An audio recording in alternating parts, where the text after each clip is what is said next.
Hi, I'm Jeff Womelsdorf, Vice President of Product Development with Novaspace, and I am joined today by Monica Azema, who is an aerospace engineer, graduate of Novaspace professional course, one of our review experts that we use to review our course material, and she is currently working in the space industry over in Europe and has experience in the U.S. manufacturing industry.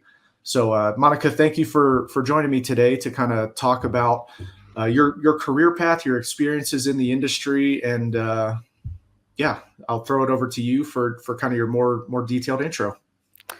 Thank you, Jeff. I'm Monica, as Jeff said. I have a bachelor's degree in aerospace engineering from the Polytechnic University of Catalonia in Spain, and a master's degree in mechanical and aerospace engineering from the University of Colorado. Since I graduated, I've worked in research and manufacturing, and I've also been a Space Foundation volunteer for the last 7 years. Awesome, very cool, thanks. So yeah, for people that might be interested in joining the aerospace industry or space industry, and kind of to help them with their career journeys, what are some challenges that you've experienced in your career up to this point? Well, I would say probably the main challenge in my case was adapting to a new culture when I moved from Europe to the US. But also, as any young professional might have experienced, communication in the workplace can be a challenge. It is easy to have imposter syndrome, but if you keep observing and asking questions, it will be easier to adapt to a new environment. Also, not having a clear roadmap of your career or comparing yourself to people that you look up to can be challenging. My advice would be focus on your current work, take one step at a time, try to recognize the value that you add to your organization. Awesome. Finally, in the engineering industry, women have been traditionally underrepresented. Therefore, being the only woman in a department can be a challenge. In these type of cases is when I believe it is important to have an experienced woman as your mentor. Yeah, that's a great point and kind of a perfect transition into our next topic, which is mentorship. Yeah, a good mentor can really set your career on a accelerated trajectory as far as personal growth, professional growth, and obviously this applies to all industries, not just the space industry. But what are some benefits that you've experienced from either being a mentor or receiving a mentor's advice? And then what do you look for in a mentor? Benefits from receiving mentors' advice are learning effective communication skills within the industry and how to communicate at different levels in your organization. Also, it gives you access to lessons learned from past projects, and this helps younger employees to become more effective team members. Finally, having a mentor is a good career advice, especially when you're applying for a new job or you're being promoted, because mentors can help you get the most out of your career. And what do I look for in a mentor? I would say that uh, finding someone who is genuinely interested in developing the younger generation.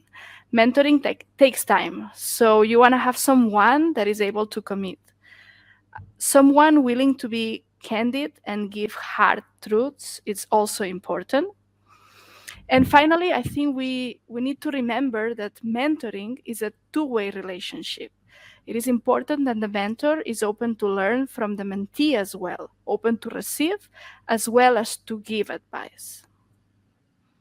Awesome. Yeah, those are all great points. Yeah, definitely the point of yeah, a mentor that wants to be involved with your professional development is crucial. I've heard some horror stories about like work mandated mentorship programs that just kind of result in someone being put in a corner and told to read a book or something along those lines. So yeah, if you find a mentor that really takes vested interest in accelerating your career, that's definitely someone to keep a hold of. So, so yeah, kind of moving on to our next topic of discussion. women in STEM. So women in STEM is, and specifically the space industry, it's still a very underrepresented population. But there are ways for more young women to get involved with STEM. What motivated you to become involved in STEM and pursue this career? My parents have always motivated and supported me. And I think that in order to motivate young girls to get involved into STEM, I would say it is important to expose them to science from a young age. Visiting museums or doing experiments together can bring great tools. It is really important to build their trust and show them that they can become whoever they want. Then, if you want to keep this motivation going for teenage girls, it is important to have, for example, technical competitions for young women, such as robotics competitions or programming hackathons. And also, if schools have a program to invite prominent women that are working in the STEM industry, this is a great way to motivate young women to follow their career steps. Yeah, so we've talked about mentorship. We've talked about how to get young women involved with STEM, and then kind of your experience in the industry. So now I'd kind of like to talk about some of the stuff that Novaspace does that can also help not only women, anybody that's interested in the space industry to get involved with the industry. So for folks that aren't super familiar with Novaspace, we build online professional development programs for the space industry. So our flagship course, the Novaspace Professional course, is really aimed at giving someone the tools to communicate effectively across a wide range of topics in the space industry. Everything from remote sensing to GPS to satellite communications, electromagnetic spectrum, radiation theory, space environment, rocket science, everything that you kind of think of when you think of the space industry. We have provided a platform for folks to go in and learn about these topics so that they can become more generalized in their knowledge and be able to be effective team members across a wide variety of different teams in the space industry. So Monica, you're obviously a graduate of our program. Would you mind sharing how it was beneficial to you even as an aerospace engineer? I mean, obviously you got your degree in aerospace engineering, but yeah, could you please give some insights on Novaspace material? Yeah, the Novaspace professional course was, in my case, it was a great refresher on many topics that were covered in my degree program. But I would also recommend it to anyone that is looking into doing a career change or someone that is joining the space industry and might not have a technical background.